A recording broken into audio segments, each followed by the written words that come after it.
이 뉴욕 성서교회와 또 하시는 사역들 가운데서 하시고 있는 일들을 종종 소식으로 제가 인터넷으로 웹사이트로 볼 수 있는 그런 기회들이 있었습니다. 참 좋은 세상이라는 생각이 들었습니다. 제가 보스턴에서 도착해가지고 거기서 보스턴 지역에 있는 교수님들과 잠시 이렇게 시간들을 보내고 뉴욕으로 내려오는 버스를 탔는데 버스 안에도 이제는 인터넷이 다 잡히더라고요. 그래서 4시간 버스 타고 오면서 제가 그동안 밀린 업무 4시간 안에 다 끝낼 수 있을 정도로 참 좋은 시대를 맞고 있다고 생각합니다. 오늘 주실 말씀 통해서 간단하게 말씀 같이 나누고 다음에 지금 콜롬비아에서 되고 있는 사역들을 잠시 소개하도록 하겠습니다. 이거 되나요? 지금?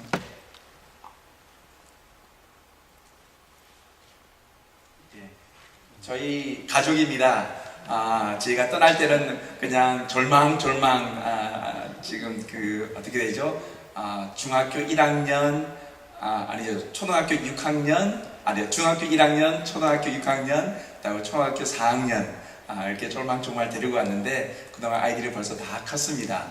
그래서 제일 오른쪽에 있는 아이들이 이제 성준이 지금 이제 18살, 그리고 올해 대학교 들어가고요. 중간에 있는 아이가 이제 성민이 이제 머리 그냥 한껏 지켜 세웠죠. 네, 아주 독특한 그런 성격과 또 재질을 가지고 있는 아이입니다. 성민이고요. 지금 17살입니다. 그리고 우리 맨 쪽에 있는 아이가 이제 성은이 셋째인데요. 지금 이제 15살 되었습니다. 저희가 선교사역을 시작한 지 이제 하나님께서 은혜를 주셔서 한 15년 동안 하면서 가는 곳곳마다 어떻게 저희가 아이들을 갖다가 이렇게 교육할 수 있는 여건이 그렇게 되지 않았습니다. 그래서 할 수 없이 그냥 아이들을 초등학교 때부터 저희가 홈스쿨을 했습니다. 홈스쿨을 할 때는 참 별로 그렇게 걱정이 없었는데 이제 대학 갈 때가 되니까 너무 걱정이 많이 됐어요. 이래가지고 어떻게 대학이나 제대로 갈 수 있을까 그랬는데 하나님께서 정말 은혜를 많이 주셨어요. 그래서 성준이는 올해 다음 달에 이제 위스콘신에 있는 위스콘신 주립대학에 전액 장학금 받고 공부하게 됐습니다. 그래서 길을 열어주셨어요. 그래서 자기는 이제 국제무역학과 공부를 하고 싶다고 그렇게 포부를 안고 갑니다. 둘째가 문제예요. 둘째가 공부를 전혀 하지 않습니다. 그냥 맨날 머리 그냥 치기 서는데 그냥 관심이 있고요. 그 다음에 그림 그리는 것, 그리고 컴퓨터 잡고 그래픽 하는 것, 그 다음에 애니메이션 하는 것, 그런데 굉장히 관심이 많습니다. 질투가 많이 있어서 형이 대학교를 가는데 자기는 대학교를 갈 수 있을까? 제가 봐도 제대로 졸업 못할 것 같아요. 깐깐한 교장 선생님, 제 아내죠. 만나가지고 점수도 제대로 못 받고 있고, 그래서 어떻게 대학을 갈 수 있을까? 그렇게 고민을 참 많이 했습니다. 자기도 고민을 참 많이 하는 것 같아요. 그런데 어느 날 갑자기 제 아내가, 저는 이제 미국 시민권이 있고요. 제 아내는 캐나다 시민권이 있습니다. 갑자기 캐나다 대사관에서 연락이 왔어요. 빨리 대사관을 좀 오라고. 그래서 찾아갔습니다. 그랬더니 대사가 제 아내한테 그러는 거예요. 최근에 캐나다 법이 바뀌었다고. 그래서 부계, 아빠 쪽이 아니고 모계를 통해서 엄마가 시민권자면 아이들한테도 시민권을 준대요, 그냥. 그래서 빨리 신청을 하라고. 그래서 저희가 신청을 했습니다. 사진 갖다 주고 3주 만에 시민권이 나왔습니다. 그래서 제가 시민권을 가지고 아이들한테 가가지고, 야, 너네들 캐나다 시민권 나와서, 그랬더니 둘째가 막 우는 거예요. 그래서 제가 얘가 또 왜 갑자기 또 이렇게 감정에 북받치나, 여권 하나 받았는데, 그랬더니 자기가 그러는 거예요. 자기가 정말 가서 공부하고 싶은 대학교가 있는데 캐나다에 있대요. 밴쿠버에. 그런데 너무 비싸가지고 말을 못하고 있었는데 캐나다 시민권은 무료랍니다. 그러니까 하나님이 자기도 이렇게 책임져 주시는 걸 갖다 본 거예요. 그래서 둘째도 이제 밴쿠버 쪽으로 아마 이제 공부를 하러 갈 마음을 지금 잡고 있습니다. 그러니까 셋째가 지금 신이 났습니다. 우리가 약속한 것도 없는데 하나님이 첫째 형 책임져 주시고 둘째 형 책임져 주신 거 보니까 자기도 어떻게 하나님께서 길 열어 주실지 굉장히 지금 흥분되어 있습니다. 그래서 하나님께서 정말 보잘것없고 참 저희가 대책 없이 그냥 살아오는 사람들인데 하나님께서 한 명씩 이렇게 길 열어 주시는 거 보고 참 감사한 시간 보내고 있습니다. 마태복음 16장에 보니까 이런 말씀이 있습니다. 예수님께서 가이사라 빌립보라는 지방에 갔을 때, 도시가 아니죠, 지방에 가셨을 때 예수님께서 제자들에게 이렇게 물어봅니다. 사람들이 도대체 나를 누구라고 말하느냐? 그렇게 말할 때 제자들이 이미 알고 있었습니다. 바깥에 나가서 물어볼 적도 없었고요. 즉각적으로 예수님께 대답을 했습니다. 어떤 사람들이 예수님을 갖다가 예언자라고 말하기도 하고, 다음에 어떤 사람은 세례 요한이라고 말하기도 하고, 가지각색의 예수님에 대한 생각들을 예수님께 말을 해줬습니다. 그때 예수님께서 너희들은 나를 뭐라고 말을 하느냐? 그때 베드로가 그렇게 얘기를 하죠. 주는 그리스도시요 살아계신 하나님의 아들이십니다. 그때 예수님께서 제자들에게 이렇게 말씀하십니다. 요나의 아들 시몬아, 내가 복이 있는데 이것을 내게 알리신 이는 하나님이시다. 하나님으로부터의 계시가 너로 하여금 이런 것들을 알게 만들었다. 일반 세상 사람들이 가지고 있는 생각과 완전히 다른 방법으로, 또 다른 생각으로 예수님을 알 수 있는 그 경험을 가진다는 것은 하나님의 놀라운 계시로부터 시작될 수 있다. 그러면서 이렇게 말합니다.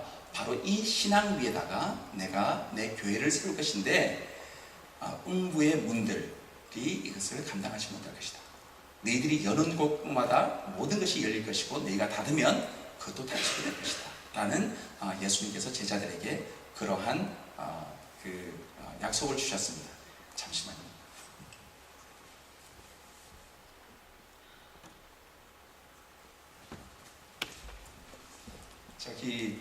그래서 제가 이것은 은혜의 자리에서 발생한 사고라는 주제의 이야기가 있는데요. 저희가 아마 기억나실 분들이 있을지 모르겠습니다. 저희가 콜롬비아로 가기 전에 3년 동안 동티모르에서 사역을 했었습니다. 벌써 10년 전 이야기입니다. 동티모르에 들어가서 사역을 시작했을 때 저희가 정말 대책 없이 그냥 하나님께서 우리에게 말씀하셔서 들어가서 사역을 했을 텐데, 그 중에 지금 여기 저희가 동티모르에 들어간다는 소식을 듣고 시라큐스니, 다음에 컬럼버스 대학이니, 다음에 뉴욕에 있는 대학생들 그룹이 저희를 돕겠다고 따라간 대학생들입니다. 그 중에서는 다 한국 사람들이 아니고요. 한국 사람, 중국 사람, 다음에 싱가포르에 있는 형제, 그리고 자마이카에서 온 자매, 브라질에서 온 자매, 이 사람들이 저희의 사역을 돕기 위해서 함께 들어갔던 사람입니다. 그 중에서 맨 왼쪽에 있는, 지금 얼굴이 잘 보이지 않지만 맨 왼쪽에 있는 형제가 싱가포르에서 온 시안 우라는 형제입니다. 이 형제가 가서 자기가 맡은 일이 뭐냐면, 저희가 살고 있던 당시 동티모르이 전기도 없고 수도도 없었기 때문에 이 형제가 맡은 임무가 뭐냐면 물을 길러다가 물을 정수해서 우리가 마실 물들을 준비하고, 저녁이 되면 이 랜턴이 있죠. 휘발유를 집어넣어서 등불을 켜는 것, 이것이 이 형제가 가지고 있던 임무였습니다. 근데 어느 날 저녁 때 이 형제가 이 등불을 켜다가 쉴 수도 있겠지만 이게 얼마나 위험합니까? 근데 이게 터져버렸어요. 등불이 터져가지고 그 등불을 이렇게 켜는 걸 구경하려고 이렇게 모여있던 사람들 가운데서 어떤 자매, 그리고 우리 같이 사역하던 어떤 형제의 부인이 화상을 입었습니다. 굉장히 그 화상이 컸어요. 그래서 저희가 빨리빨리 조치를 취해서도 상처가 남았습니다. 그래서 이 형제가 굉장히 그것 때문에 낙담을 했어요. 낙담을 하고는 3개월 동안의 이제 방학 동안의 사역을 잘 끝마치고 그냥 헤어졌습니다. 그래서 지난 10년 동안 전혀 소식을 못 듣고 그냥 헤어졌습니다. 그래서 그냥 시간이 지나갔죠. 다시 우리가 말씀으로 돌아갔어요. 하나님께서 우리에게 열쇠를 주신다라는 말씀은 내가 어떤 열쇠를 가지고 있느냐에 따라서 내가 열 수 있는 문들이 결정이 됩니다.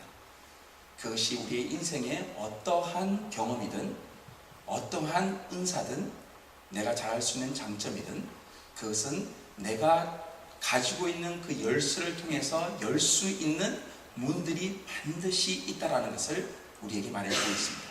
그래서 우리에게 열쇠를 주시겠다라는 말은 그것은 우리의 삶을 통해서 하나님께서 어떠한 권위와 그리고 영향력을 주시기를 원하시는지에 대한 놀라운 하나님의 축복이라고 생각합니다. 우리의 사회를 결정하는 데는 다양한 문들이 있습니다. 그것을 가리켜서 우리 선교학에서는 열방 혹은 사회를 여는 문들이다 라고 말하고 있습니다. 사회에는요, 그것이 개인이든 어떠한 공동체든 어떠한 나라든 그 개인이나 공동체나 나라에는 그 사람에게 접근할 수 있는 8가지의 영역이 있습니다. 그것이 가정의 영역이 있고요, 경제적인 영역이 있고, 정치적인 영역이 있고, 과학과 기술의 영역이 있고, 예술의 영역이 있고, 교육의 영역이 있고, 미디어의 영역이 있고, 다음에 종교 혹은 교회의 영역이 있습니다. 그것이 단순하게 어떤 신앙적인 것으로만 사람의 문제가 있는 것이 아니고요, 어떤 사람에게는 권위에 대한 혹은 힘에 대한 문제가 있고요, 그래서 가부장적인 가족이나 혹은 엄마가 힘이 있는 가정이나 아니면은 두 부부가 힘이 없는 가정이나 어떤 거기는 분명히 힘의 균형이 필요한 그런 가정의 모습들이 있고요. 다음에 경제적인 이슈, 가정의 문제치고 돈과 연관되지 않은 것이 뭐가 있습니까? 그렇죠? 다음에 과학과 기술, 우리가 날마다 맞닥뜨리는 인터넷을 어떻게 사용할 것인가, TV를 어떻게 사용할 것인가, 어떻게 더 빠른 케이블을 구입할 것인가, 얼만큼 많은 그 핸드폰을 얼만큼 많은 양의 시간들을 우리가 사용할 것인가 라는 과학과 기술의 영역이 있고요. 예술의 영역이 있습니다. 내가 날마다 봐야 할 것, 내가 인조해야 할 영역들이 있고요. 다음에 내가 우리 자녀들을 교육시켜야 할 영역들이 있고요. 날마다 우리가 봐야 할 TV 드라마가 있고요. 그 다음에 우리가 날마다 참여해야 할 혹은 주말마다 날마다 말씀을 읽고, 그 다음에 하나님께서 우리에게 주신 이 종교적인 영역들이 있습니다. 이 영역들을 통해서 사람들과 사회와 공동체에 접근할 수 있는 그 놀라운 문들을 열어주십니다. 그래서 우리 하나님의 백성들에게 열쇠를 주신다라고 말씀하신다는 것은 우리가 종사하고 있는 사회의 모든 전반에 걸쳐서 우리의 하나님의 백성들이 이 세상 가운데 어떠한 권위와 영향력들을 행사하면서 살 수 있는 것인가를 우리에게 보여주고 있습니다. 그래서 로마서 8장 32절에는 자기 아들을 아끼지 아니하시고 우리 모든 사람들을 위하여 내어주시니까 어찌 그 아들과 함께 모든 것을 우리에게 은사로 내어주시지 않겠는가? 그래서 우리가 하나님 앞에 정말 헌신한 사람들에게 하나님 우리에게 주어진 은사 그 외에도 우리의 관계와 사역에 필요한 모든 것들을 주시겠다고 약속하고 있습니다. 그래서 하나님께서 우리에게 열쇠를 주신다는 것은 하나님께서 열방을 열기 위한 내 삶의 부르심, 은사, 그리고 삶의 목적을 설명해 주고 있다라고 생각하고 있습니다. 제가 살고 있는 나라가 바로 이제 남미의 관문 나라라고 말하고 있습니다. 보시다시피 남미가 시작되는데 딱 출발 지점이 있습니다. 그래서 태평양을 끼고 있기도 하고, 다음에 카리브 해안도 끼고 있습니다. 바로 이제 맨 위에 카르타게나라는 도시에 있는데요. 저희가 살고 있는 도시입니다. 아름답죠? 이 도시는 뽀샵이거든요. 뽀샵이 뭔지 아세요? 포토샵 처리한 겁니다. 항상 헤이지하고 그냥 습기가 많고 그런데 그거 다 지우고 다음에 도시를 이렇게 아름답게 누가 포토샵 처리를 해줬습니다. 이 도시를 통해서 이 스페인이 남미에 들어오면서 아프리카의 흑인들을 데리고 들어왔고요. 그다음에 이 도시를 통해서 이 수많은 그 자원들, 특별히 이 금과 에메랄드를 가지고 유럽으로 가져간 관문 도시이기도 합니다. 굉장히 아픔이 많은 도시이죠. 그래서 하나님께서 저에게 말씀하실 때 이 도시 가운데서 특별히 만약에 그 스페인 사람들이 남미를 지배하기 위해서 힘과 권세를 가지고 사람들을 이렇게 노예로 삼았던 그런 도시라면 하나님께서 이 도시를 통해서 남미 전체에 정말 모델이 될 수 있는 자유와 학생들이 하나님의 놀라우신 그 부르심을 따라서 다시 한번 열방을 섬길 수 있는 주의 일꾼들을 일으킬 수 있는 도시라고 하나님께서 저에게 말씀해 주셨기 때문에 이 도시에서 저희가 사역을 시작할 수 있었습니다. 저희가 사역하고 있는 도시 대학교의 모습들입니다. 미국처럼 큰 캠퍼스를 가진 그런 대학들이 아니고요. 그러니까 수도원적인, 그러니까 중세 시대 이 식민지 문화의 영향 아래 중세 시대가 가지고 있던 대학의 모습들을 가지고 있습니다. 이렇게 지금 이것은 이제 현대판 그 대학들이 지어지지만 대부분의 대학들은 이렇게 큰 건물 하나 안에 모든 학과들이 새벽, 아침, 오후, 저녁 그래서 4번 그렇게 학교가 진행되고 있습니다. 저희가 사는 도시는요 워낙 날씨가 더워서 모든 이 활동들이 새벽 6시에 시작됩니다. 초등학교, 모든 공립학교, 사립학교, 대학교까지 6시에 첫 수업이 시작됩니다. 그래서 요즘 이 콜롬비아에 한국에서 새벽 기도를 경험하고 오신 목사님들이 새벽 기도를 시작하셨어요. 5시에 새벽 기도를 했더니 교인들이 안 오는 거예요. 왜 안 오는지 아시겠죠? 6시까지 일 나가야 되는데 5시 새벽 기도 하면 어떻게 합니까? 그래서 몇 시에 하겠습니까? 4시에 합니다. 그래서 콜롬비아는 새벽 기도회가 4시입니다. 그래서 혹시 5시 새벽 기도회 너무 이르다고 혹시 투정 부리신 분이 있으면 콜롬비아 좀 내려오세요. 제가 4시에 새벽 기도 맛을 보여드리겠습니다. 우리 콜롬비아에 저희가 지금 함께 사역하고 있는 학생들의 모습입니다. 어떻게 생겼는지 궁금하시죠? 콜롬비아 사람들은 멕시코 사람들하고 또 완전히 달립니다. 그래서 그냥 금발에 파란 눈, 초록색 눈을 가진 사람들이 있는 반면에 원주민의 피를 가지고 그대로 지금 살고 있는 그런 원주민 계열의 학생들 아니면 혼혈아들 다양한 인종들이 함께해서 모여 살고 있습니다.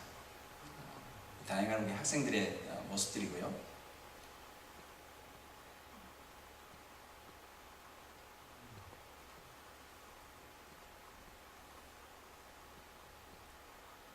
이것은 저희가 이제 대학교 안에서 지금 가르치고 있는 학생들 모임들 그리고 이렇게 다양한 나라에서 와서 이제 훈련을 받고 있는 모습들입니다. 저희가 처음에 콜롬비아에 가면서 저희가 여러분들에게 아마 기도를 부탁드린 것이 있습니다. 그 기도의 제목들이 3가지가 있었는데요. 첫 번째로는 어떻게 하든지 7개 대학 그리고 11개의 캠퍼스 가운데 모델이 될 수 있는 정말 중요한 사역들이 일어날 수 있도록 기도로 부탁드린 게 있고요. 다음에 이 학교들을 7개의 캠퍼스를 섬기기 위해서는 현지 7명의 사역자들이 좀 세워졌으면 좋겠다. 그것이 저희들의 기도였고요. 그리고 3번째 기도 제목은 이 사역이 진행될 수 있도록 사회 각층에 중요한 자원들이 좀 적시적대에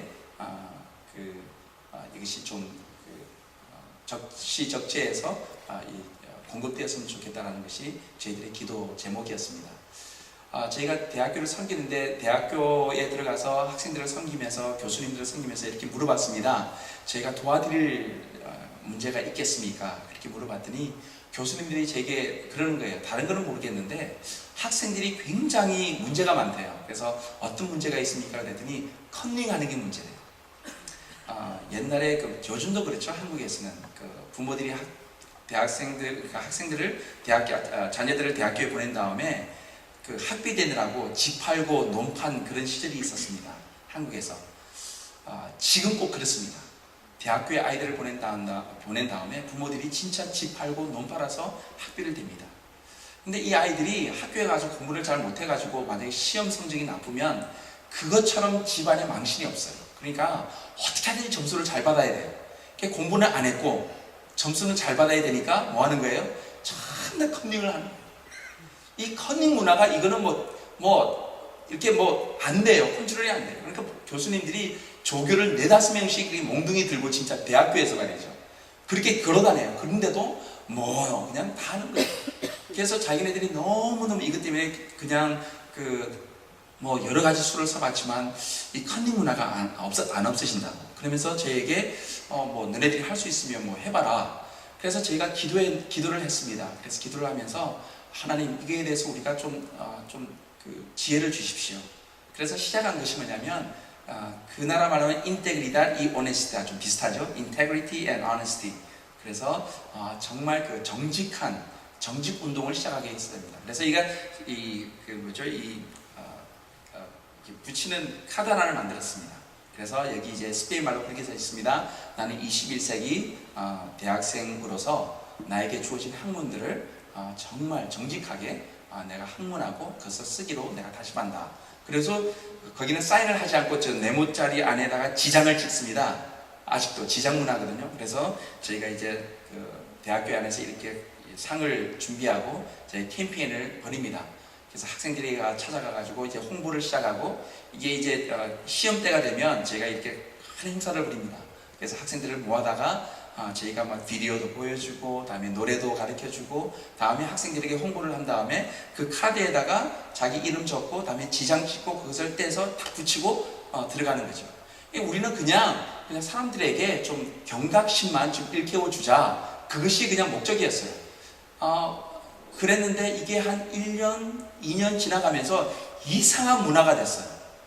이제는요, 중간고사나 기말고사 때 이걸 안 붙이면, 무슨 말인지 아시겠죠? 예, 학생들이 이걸 안 붙이면 이제 너 왜 안 붙여서 이걸 안 붙이면 이게 컨닝하겠다는 말이에요. 문화가 바뀌어 버렸어요. 그러니까 저희가 이제는 뭐 기말 때가 되면 학생들이 전부 다 와가지고 어떻게 하든 이걸 해가지고 붙여야 돼요. 그래야지 학생들한테 왕따를 안 당하는 거예요. 저희가 대학 사역을 시작하기 전에 저희가 그 설문조사를 해봤습니다. 68%였어요. 컨닝을 한다는 아이들이.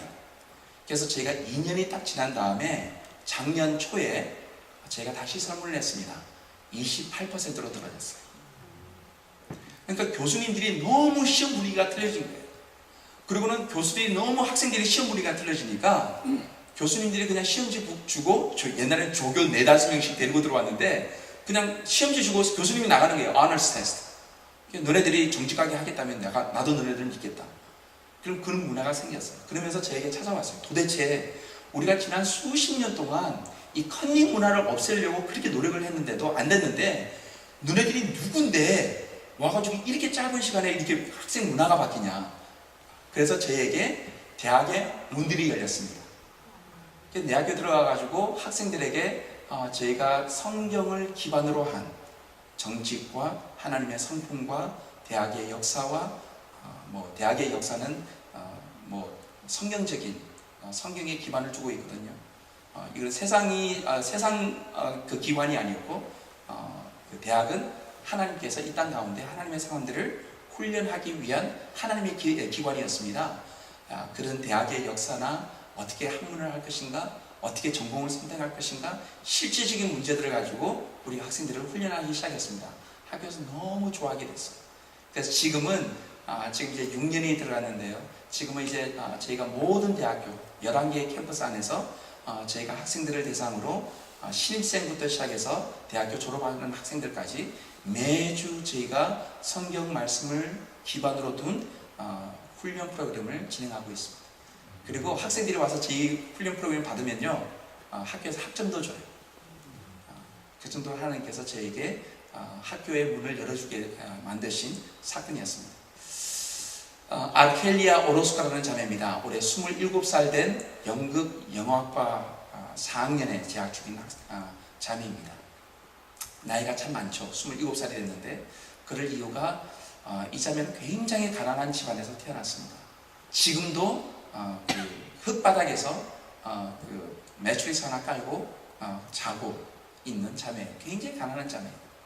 저희가 만났을 때는 굉장히 예수도 모른 채 완전히 방황하고 있던 자매였습니다.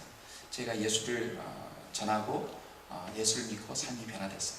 나중에 알고 보니까 이 자매의 과거가 참 불행해요. 자기 친오빠에게 상습적으로 성추행과 강간을 당했어요. 그리고 자기가 살고 있는 굉장히 성적으로 문란한 그 남미 전체적인 문화가 좀 성적으로 문란합니다. 사촌의 팔촌의 모든 가족들로부터 성적으로 그렇게 강간과 오랜 시간 동안 그렇게 어려움을 겪었어요. 그렇게 커왔어요. 그러니까 삶이 피폐해져서 자기의 어떤 성적인 정체성도 없고 비전도 말할 것도 없죠. 굉장히 쓴뿌리를 가지고 살던 자매였어요. 이 자매는 예수를 믿었는데요, 얼만큼 은혜를 많이 받는지 하나님께서 굉장히 은혜를 많이 주셨어요. 그래서 자기를 그렇게 나쁘게 한 자기 오빠를 예수를 전합니다. 그래서 오빠가 변화돼요. 그래서 지금 오빠가 저희 사역에서 정말 귀한 사역자가 됐어요. 그래서 사역자를 만들었어요. 그리고 정말 훈련을 잘 받는 거예요. 근데 제가 학생들을 이제 훈련하게 되면 두 가지, 특별히 두 가지의 어떤 기본적인 훈련이 있습니다. 그 기본적인 훈련은 저희 그 선교단에 가지고 있는 두 가지 가치와 맞물려져 있습니다. 하나님의 음성을 듣는 법, 그리고 하나님께서 우리에게 말씀하신다고 확신하면 즉각적인 순종, 그것을 가르칩니다. 하나님이 너한테 말씀한다고 생각하냐? 미루지 말고 지금 해라. 그게 우리의 어떤 훈련의 기본적인 뼈대입니다. 이 자매가 훈련을 너무 잘 받았어요. 하루는 밤에 자는데 밤에 예수님께서 이 자매에게 나타나셨대요. 그래서 아르헬리아에게 이렇게 말씀하셨대요. 아르헬리아, 내가 내 손이 좀 필요하다. 그러시대요. 아르헬리아가 그렇게 말했답니다. 예수님, 나는 정말 연약한 여자고 가진 게 없는 여자입니다. 제 손은 쓸모가 없는 손입니다. 그랬더니 아니 내 손이면 enough. 그러니까 내 손을 좀 달라고. 그래서 자기가 손을 뻗어서 예수님께 자기 손을 드렸대요. 예수님이 손을 딱 잡으시대요. 그래서 꿈이 깼어요. 일어나니까 새벽 4시랍니다. 그러니까 이 자매가 우리 훈련받은 게 있잖아요. 주께서 말씀하셨어? 그럼 즉각적으로 순종해요. 그러니까 이 자매가 안 기다리고 새벽 4시에 일어나가지고 길거리를 나간 거예요. 길 모퉁이에 서가지고 주님, 내 손 필요하다고 그러셨죠? 쓰십시오. 그러면서 기도한 거예요. 내 손을 쓰십시오. 새벽 4시에 말이죠. 길거리에. 그러니까 뭐 사람이 있으니까 하루 사람이 안 지나가는데 어떤 정신분열자 환자 한 사람이 왔다 갔다 하더래요. 앞에 그 스키즈노프레니아 아시죠? 그 정신분열자 환자 어떻게 하는지 그냥 혼자서 막 자기 혼자서 막 중얼중얼 하면서 그러면서 그냥 정신없이 왔다 갔다 하잖아요. 그러니까 이 자매가 너무 성이 가신 거예요. 그래서 처음에는 자기가 영적 전쟁했답니다. 나로 하여금 하나님께 집중하지 못하게 만드는 이 사단의 영들하고 떠날자 하면서 막 영적 전쟁했는데 성령께서 마음에 그렇게 말씀하시더래요. 아니다, 이 사람이다 그러시더래요. 그래서 이 자매가 이 여자를 데리고 집에 들어갑니다. 그래서 씻겨주고 재워주고 먹여주고 자기 옷 입혀가지고 돌봐줬어요. 그러면서 이 자매가 생각이 난 거예요. 자기 마을에 이 자매가 사는 마을은 4만 명밖에 되지 않은 조그만 마을입니다. 그 저희 까르타게나에서 한 1시간 떨어진 마을에서 2시간 버스 타고 통학하는 자매거든요. 자기 마을에 어릴 때부터 자기가 이런 여자들, 정신분열자 환자들을 많이 본 기억이 있는 거예요. 그래서 대학교에 와가지고 제게 말했습니다. 조사를 좀 해봐야 되겠다. 그래서 저희가 팀들을 꾸려서 그 마을에 조사를 나갔습니다. 4만 명 인구의 정신분열자 환자가 800명이에요. 800명. 그래서 저희가 제소에 조사를 해보니까 어릴 때부터 이렇게 성적인 이렇게 그 강간을 당하든지 아주 막 트라우마틱한 그러한 그 경험을 한 사람들이 정신분열을 많이 일으킨다고 그래요. 그러니까 얼마나 그 힘든 도시겠어요. 그러니까 이 자매가 길거리에 나가지고 그 정신분열자 환자들을 모으기 시작한 거예요. 집에서 난리가 난 거예요. 안 그래도 지금 가난한 집안인데 그 집안에 그냥 정신분열자 환자들이 드글드글한 거예요. 그러니까 뭐 자기 친구들 데려와가지고 뭐 맨날 씻겨주지요, 뭐 먹이죠, 그러니까 집이 난리가 나는 거죠. 그런데 하나님께서 감사하게도 이 자매의 이야기가 전파를 탔어요. 라디오를 타고 TV를 탔어요. 그랬더니 독지가가 나타난 거예요. 독지가가 나타나서 집을 한 채 줬어요. 신발 공장장이 나타나가지고 신발을 갖다 줘요. 식품업 아저씨들이 매일 트럭으로 식품을 갖다 줘요. 옷가게 하는 사람들이 옷을 갖다 줘요. 그래서 그 자매가 지금 27살 연극 영화과 지금 졸업도 하지 않은 자매가 지금 오른쪽에 보이시죠? 손 잡고 있는 거 보이시죠? 저게 바로 꿈에서 예수님께서 자기 손을 잡고 있는 거래요. 그래서 파운데이션을 만들었어요. 재단을 만들었어요. 그 이름이 Manos que refugian, Hands that provide the refuge. 안식처를 제공하는 손이다. 그래서 사역을 시작했어요. 저희가 까르타게나 전 대학에서 1년에 한 600명에서 800명의 대학생들이 봉사하러 그 마을을 찾아갑니다.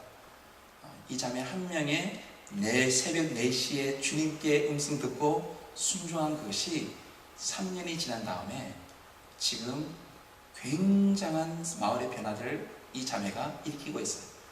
꿈이 뭔지 아세요? 자기는 언젠가 처음으로 이 마을의 시장이 되는 것이 꿈이에요. 그래서 지금 벌써 시의원에 도전하고 있습니다. 그래서 지금 저희가 벌써 우리 그 아르게리아 시장님 그렇게 부르고 있습니다. 언젠가는 이 자매가 그 마을의 시장이 되고 그래서 그 자매가 자기가 살고 있는 마을 가운데 가족에 있는 문제들, 교육에 있는 문제들, 사회에 제가 말씀드린 아까 사회에 가지고 있는 8가지의 영향력에 그 문제들을 해결하기 위해서 지금 매일매일 학교 공부 끝마치면 자기 마을에 돌아가서 조사하고 있어요. 개선해야 될 점. 그래서 이 자매가 가지고 있는 이 리서치한 그 자료가요, 그 시의원들이 이 자매한테 찾아와 가지고 물을 정도로 정말 잘 준비되고 있는 하나님의 딸입니다. 안드레스 에스게라는 형제입니다. 지금 이제 29살 된 경제학과 지금 박사 학위까지 지금 올라갔어요. 지금 수도 보고타에 올라가 있습니다. 이 형제를 처음에 만났을 때 대학교 2학년이었는데요. 마약 중독자, 술 주정꾼, 싸움꾼, 하여튼 뭐 별 나쁜 병명은 다 가지고 있었어요. 근데 이 형제를 예수를 전했는데 정말 삶이 변화되는 거예요. 엄청나게 변화됐어요. 술, 마약, 여자 다 끊고요. 얼만큼 잘 하나님 앞에 사용받는지 몰라요. 근데 사용받는 것은 둘째치고 제가 이렇게 훈련을 하는데 훈련을 할 때마다 이 형제가 도망가는 거예요. 다른 데는 훈련을 잘 받는데 뭐 관계 얘기, 용서해라 뭐 그런 얘기 나오면 도망가는 거예요. 뛰쳐나가고 막 그냥 벽을 치면서 그런 얘기 하지 말라는 거예요. 자기한테 뭐 선교, 복음 전도, 뭐 훈련, 제자 훈련 그런 것들은 괜찮은데 자기한테 관계 뭐 용서, 사랑 그런 얘기 하지 말라는 거예요. 그래서 제가 물어봤어요. 왜 그런지. 참 아픔이 많은 형제예요. 자기 아버지가 첩이 참 많이 있었대요. 근데 자기가 엄마가 그 첩 중에 몇 명의 그 첩이었는데 자기 엄마가 자기를 놓은 다음에 자기 엄마하고 자기를 쫓아내버렸어요. 어릴 때부터 자기 아버지를 못 보고 자란 거예요. 그리고 엄마가 정말 그냥 그 자기를 키우느라고 고생한 것을 보면서 자란 거죠. 그러니까 그 자기 아버지에 대한 증오심, 분노심이 너무 많은 거예요. 용서를 못하는 거예요. 그러니까 관계, 용서 얘기 나오면 그러니까 말하지 말라는 거죠. 그래서 제가 이 형제에게 찾아와서 그렇게 얘기를 했어요. 용서를 모르면 하나님께서 우리를 용서하신 것들을 받아들일 수 없다. 그리고 네가 앞으로 사회생활을 하게 되면 너한테 잘못하는 동료, 학생 그런 사람들을 많이 만나게 되는데 네가 용서를 모르고 어떻게 다른 사람들을 용서할 수가 있겠는가. 아주 기본적인 것만 제가 가르쳐줬어요. 그런데 성령께서 참 은혜를 주셨어요. 이 형제가 그 말씀을 받아들였어요. 그리고는 헤어졌습니다. 며칠이 지난 다음에 아무리 찾아도 이 형제가 안 보이는 거예요. 전화를 하니까 자기가 지금 페레이라라는 데로 와 있대요. 페레이라는 저희가 살고 있는 도시에서 48시간 버스로 떨어져 있는 도시입니다. 뭐하냐 그랬더니 자기 아버지 찾고 있대요. 그러니까 자기 어릴 때 자기를 내친 아버지, 그 아버지를 찾아서 물어서 페레이라라는 데까지 찾아간 거예요. 그래서 결국에는 자기 아버지를 찾아냅니다. 그리고는 용서해요, 아버지를. 그리고 아버지하고 화해를 해요. 근데 저는 솔직하게 그때 무슨 일이 일어난지 잘 모르겠습니다. 제가 없었으니까. 그리고는 48시간 버스를 타고 오는 거예요, 집에 오는데 너무 기뻐가지고 뭐 버스 안에서 뭐 그냥 기도하고 막 그냥 예배하고 그런데 성령께서 이 형제에게 마음 가운데 깊이 말씀하셨어요. 그러면서 이 형제가 나한테 왔는데 이렇게 두꺼운 노트북을 가져왔어요. 그 버스 안에서 하나님께서 자기에게 주신 아이디어들이라고 적어왔어요. 그게 바로 이겁니다. 이 형제가 오자마자 페이스북으로 소셜 네트워크를 시작했어요. 그게 뭐냐면 용서의 날 운동이에요. 용서의 날 운동. 그래서 8월 둘째 금요일. 왜 8월 둘째 금요일이겠습니까? 자기가 아버지하고 용서한 날이에요. 뭐 그거 자기가 지금은 그만이죠, 그죠? 자기가 아버지하고 용서한 날이에요. 화해한 날이에요. 그래서 8월 둘째 금요일. 그래서 그것을 용서의 날로 정했어요. 그래서 8월 둘째 금요일이 되면 저희 모든 대학 사역에서는 대학과 모든 도시와 그 교회 가운데 한 주간 동안 용서 캠페인을 합니다. 그래서 부모와 자녀, 교수와 학생, 하여튼 버스와 밑에서 일하는 사람들 용서 캠페인을 시작해요. 그래서 이 형제가 오자마자 이 소셜 네트워크를 시작했습니다. 지금 카르타게나에서 저희 도시에서 가장 많은 팔로우를 가지고 있는 페이스북이에요. 이 형제의 영향력이 엄청나요. 그래가지고 이 형제가 이제 2년 전에 보고따로 올라갔습니다. 보고타로 올라가서 지금 내셔널 대학교 가장 그러니까 한국으로 치면 서울대학입니다. 서울대학에서 지금 박사 학위 과정을 갖고 있었는데 제가 2년 동안 잘 몰랐어요. 무슨 일을 하고 있는지. 그랬더니 저한테 연락이 왔어요. 그래서 거기서 캠페인을 시작한 거예요. 그래서 매년 무슨 캠페인을 하고 있냐면 서명운동. 그래서 국회에다가 용서의 날 제정 그것을 하고 있어요. 그래서 2년 동안 작년에는 저희가 참여했습니다. 그래서 저희가 3만 명의 그 서명을 가지고 올려 보냈어요. 그래서 뭐 보고타 다른 도시 해가지고 상정했습니다. 2년 연속 부결됐어요.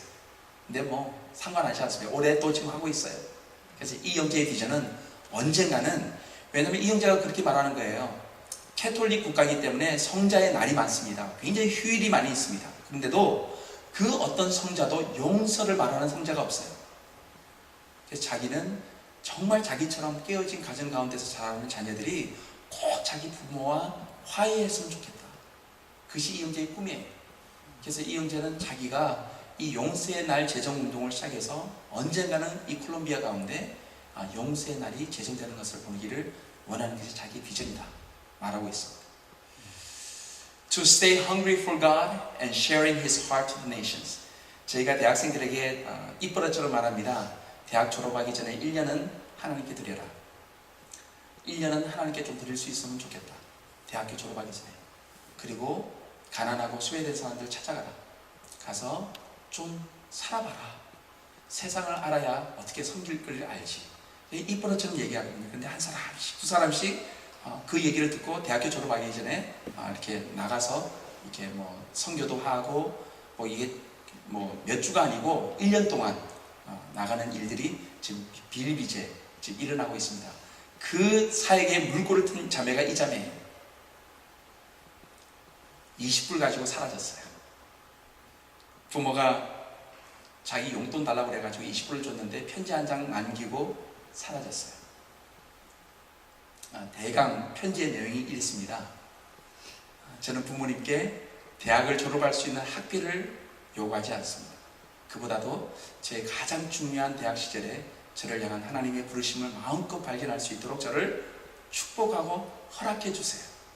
나는 부모님에게 돈을 원하는 것이 아니고 부모님이 저를 축복하고 허락해 주도록, 릴리스해 주시도록 허락해 줄 것만 제가 요구합니다. 그러면서 집을 떠났어요. 20불 가지고. 그리고는 뭐 갔는데, 그 다음에 갔는데는 뭐 에콰도르에 있는 어떤 뭐 인도 마을, 인디어 마을에 가서 지금 사역하고 있다. 조금 지나니까는 자기 지금 페루에 와 있다. 페루에 있는 아마존에 들어가 있고요.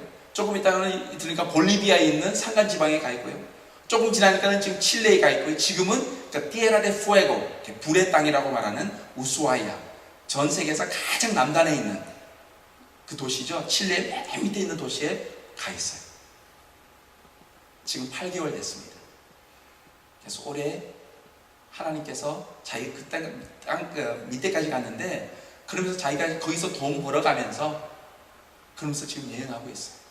그러면서 미전도 종조, 가난하고 소외된 아이들 찾아다니면서 도와주고 전도하고 교회 가가지고 뭐 설교하고, 지금 설교를 너무 잘해가지고 가는 데마다 목사라고 부른대요. 자기를. 대학교 3학년이에요. 대학교 3학년.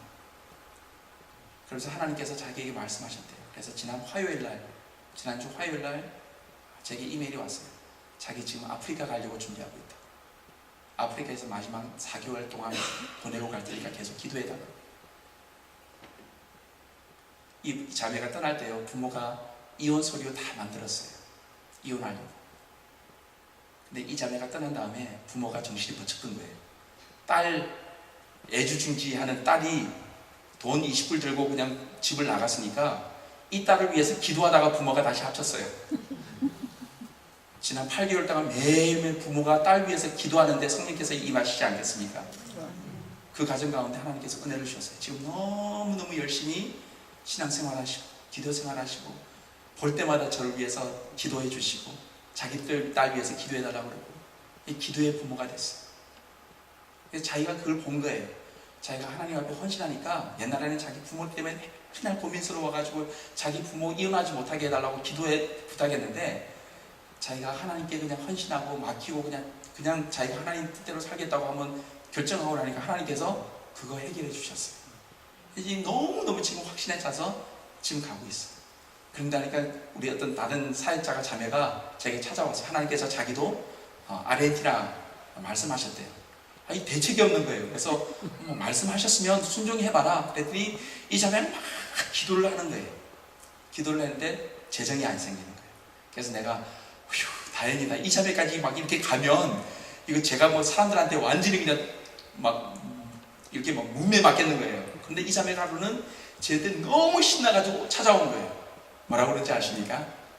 자기가 하나님으로부터 하나님께서 자기한테 아르헨티나를 가라고 그랬지 비행기 타고 가라고 한 적이 없다는 거예요. 그러니까 자기는 이때까지 하나님 저를 아르헨티나 보내시려면 비행기 값 주세요 그러고 기도했는데 재정이 안 생기는 거예요. 그래서 너무 자기가 낭망했는데 생각해보니까 하나님이 자기한테 아르헨티나는 가라고 그랬지 비행기 타고 가라고 한 적이 없다는 거예요. 그래서 자기가 모은 돈을 보니까 버스 타면 되겠대요. 그래서 버스 타고 왔습니다. 9박 10일. 근데 그 버스값만 있어요. 가면서 먹을 돈이 없는 거예요. 그래서 이 자매가 4박 5일을 굶었어요. 물만 마시면서. 그래서 버스를 타고 갔는데 볼리비아를 지나다가 볼리비아 국경에서 쓰러졌어요. 하도 밥을 못 먹어가지고.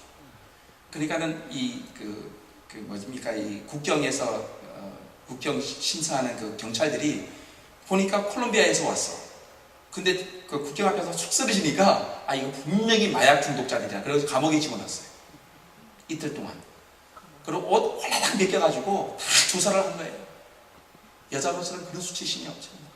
그래서 이틀 동안 그냥 다 조사를 하고 지금 배가 고파가지고 쓰러졌는데 거기서 이틀을 더 굶은 거예요. 그리고는 뭐 괜찮으니까 내쳤죠. 그런데 정말 감사한 거는 이 자매들이 그 차 안에서 먹을 게 없으니까 맨날 하나님 기도하고 물 마시면서도 감사하고 찬양하고 예배하는 것을 옆에서 지켜본 에콰도르 어떤 아줌마가 있었어요. 에콰도르에서 장사하시는 아줌마가. 그 자매가 딱 보니 그 여자가 보니까 이 자매들은 그런 사람이 아닌데 잡혀가니까 이 아주머니가 이틀 동안 바깥에서 기다렸어요. 나오는 거 쓰러지는 거 데리고 호텔에 들어가서 먹여주고 재워주고 헌금해가지고 버스 또 다 태워서 보내줬어요. 그리고는 다녀왔어요. 석 달 동안. 사건 얼마나 많은 간증들이 있는지 몰라요. 재정이 있다고 가는 게 아니더라. 하나님께서 헌신하니까 하나님께서 놀라운 사역들을 이런 자매들, 형제들을 통해서 이렇게 세워주신다. 제가 얼마 전에 이메일을 하나 받았습니다. 이메일을 받았는데 이런 이메일을 받았습니다. 그 이메일의 서두에 이 세상에서 가장 중요한 것은 내가 어디에 서 있는 것이 아니라 내가 어느 방향으로 향하고 있는가이다. 그런 이메일을 받았어요. 이 형제 이름이 뭔지 아십니까? 시안우. 제가 처음에 말씀드렸던 그 호롱포 기다가 터뜨려서 그 자매의 삶 가운데 아직도 지워지지 않는 상처를 남긴 형제입니다. 그 형제가 이 이메일을 보냈어요. 그리고는 며칠 후다가 인편을 통해서 제가 소파 하나를 받았습니다. 제가 가져왔어요. 이게 뭔지 아세요? 지금 될지 모르겠는데 거의 지금 다 됐어요. 태양열 에너지를 사용하는 호롱불이에요. 예쁘죠? 바깥에다가 6시간만 놔두면 8시간 지속돼요. 얼마나 밝은지 몰라요. 저희가 지금도 캠핑 가거나 저녁 때 전기 없는데 마을에 가면 가지고 다녀요. 이거 하나 키면 이거 가지고 설교 집회할 수 있어요. 얼마나 밝은지 몰라요. 이 형제가 그 사건 이후로 미국에 돌아왔어요. 자기의 전공을 바꿨습니다. 전기공학으로 바꿨습니다. 그리고 대학을 졸업한 다음에 이 회사를 차렸어요. 그 회사 이름이 바로 D-Light예요. 영어로 직역하면 Delight이죠. Delight. D-Light. 홍콩에 가서 창업을 했습니다. 지금 4년이 됐대요. 벌써. 작년에 홍콩에서 선정한 미래를 주도하는 50대 기업에 들어갔습니다. 제가 몰랐어요. 그래서 이걸 받고는 제가 웹사이트에 들어가 봤습니다. 놀라운 이야기 간증이 있어요. 뭐라고 그런지 아십니까? 자기의 비전은 이 세상에 빚 없이, 거기 비전은 두 가지가 있어요. 예수 그리스도의 복음의 빚 없이, 그리고 실질적으로 전기, 불 없이 죽어가고 있는 실질적으로 5억의 원주민들에게 복음의 빛과 함께 이 빛, 딜라이트, 기쁨을 소개하는 것이다. 그래서 전 세계 이 회사를 통해서 수많은 사람들이 이 태양열 에너지를 사용한 호롱불을 보급하고 있습니다. 놀라운 간증의 이야기가 있어요. 제가 그때 확신했습니다. 이 형제가요, 자기의 실수였잖아요. 자기의 실수로 사람들에게 상처를 남겼어요. 그래서 그 실수 때문에 평생 그것 때문에 그냥 자책하면서 그냥 살 수도 있었을 거예요. 근데 그 형제는 그러지 않았어요. 10년 동안 자기가 한 실수를 오히려 열방을 섬기는 그런 열정으로 바꿨습니다. 이 형제 이제 내년에 이제 콜롬비아에 내려와요. 우리 대학생들을 대상으로 집회를 가질 예정입니다. 하나님께서 하시는 일, 그리고 그분의 성품, 그것들을 보면요, 거기에 우리의 부르심이 다 담겨져 있는 것 같습니다. 하나님께서 이런 일련의 사건들을 통해서 지난 6년 동안 콜롬비아에서 매년 어떤 특이한 사건들이 일어나더라고요. 그래서 저희가 6년 동안 일어났던 사건들을 갖다 다 정리를 해보니까 그 사건들 가운데 5가지의 중요한 어떤 그 사역의 우리는 그것을 다윗의 문맷돌이라고 부릅니다. 5가지의 중요한 사역들을 하나님께서 우리에게 주셨습니다. 그래서 이때까지 제가 소개해드린 이 학생들의 그 간증들이 지금 대학교 안에서 대학생들을 훈련하고 대학생들의 삶을 변화시키는 중요한 기초들이 되어가고 있습니다. 그래서 매년마다 학생들의 성적인 정체성들을 다루는 세미나와 심포지엄과 다양한 그런 행사들을 통해서 학생들에게 접근하고 있고요. 그 다음에 용서의 날, 혹은 우리는 화해의 날이라고 말하는데 그 화해의 사건들을 통해서 학교 안에서 캠페인을 하고 있고요. 다음에 커럽션의 문제, 부정부패의 문제, 그리고 제가 말씀드린 그 honesty, 정직에 대한 문제, 그리고 이 경제적인 문제, 학생들의 이 정말 자원이 없이 지금 서바이브 하고 있는 이 학생들에게 어떻게 하든지 우리에게 주신 하나님의 자원들의 청지기적인 삶을 살도록 도와주자. 그래서 이 5가지 이 문맷돌을 통해서 학생들에게 다가가고 있습니다. 그래서 이번에 하버드에서 지금 보스턴 지역에서 강의를 하고 계시는 한인 교수님이 계세요. 경영학 교수님이신데 그분을 어떻게 소개를 받았습니다. 아주 신실한 집사님이세요. 그분이 자비를 들여서 콜롬비아에 찾아오셨어요.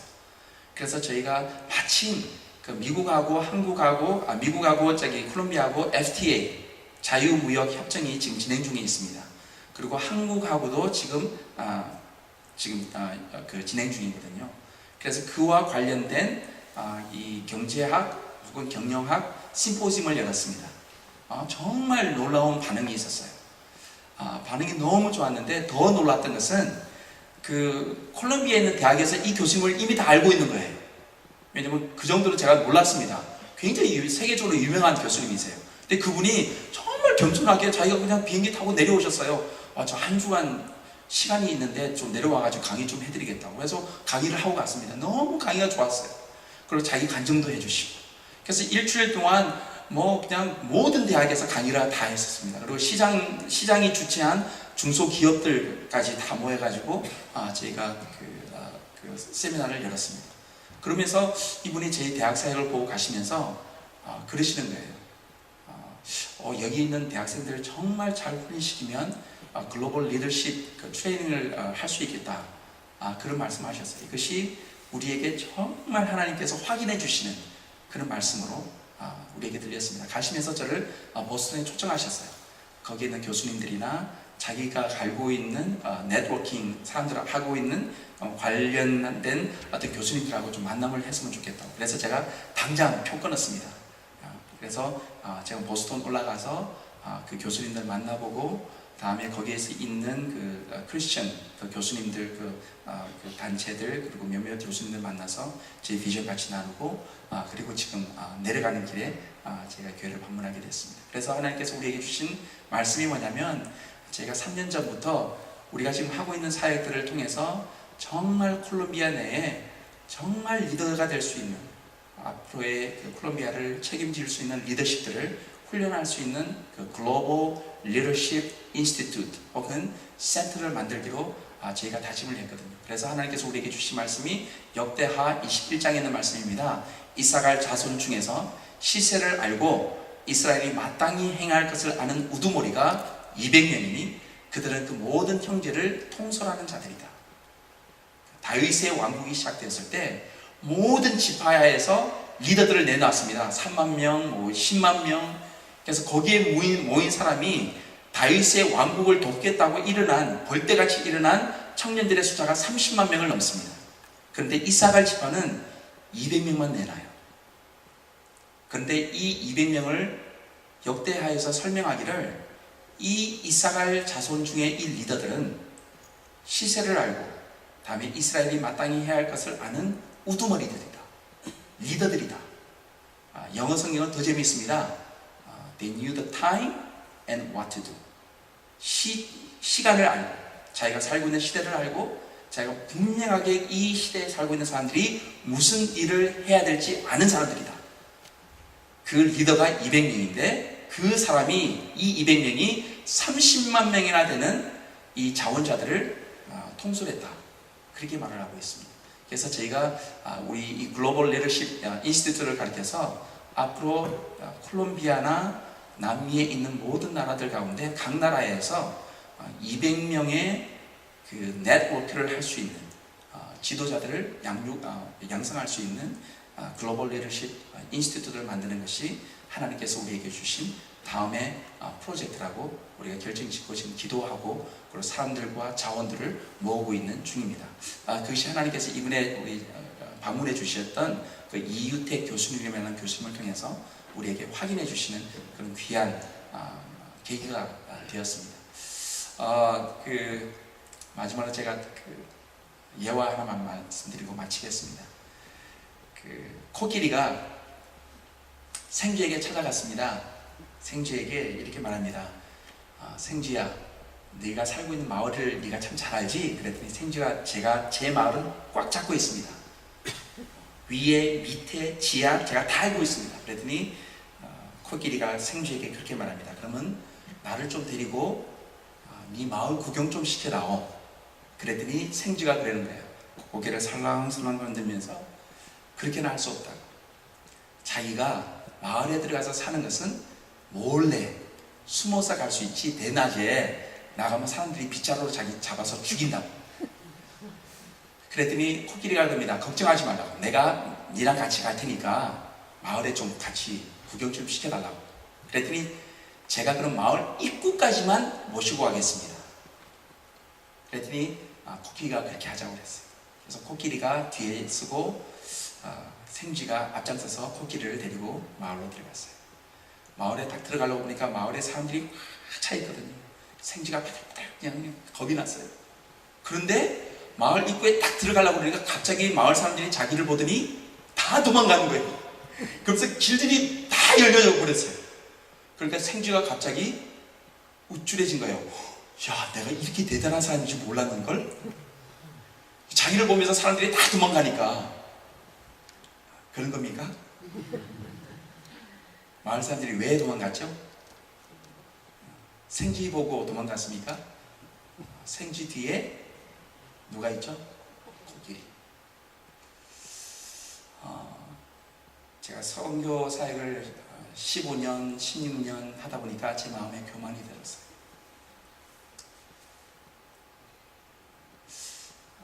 사역할 때마다 좋은 결과도 있고 사람들이 변화되고 그런 걸 보면서 어느덧 제 마음 가운데 교만이 생겼어요.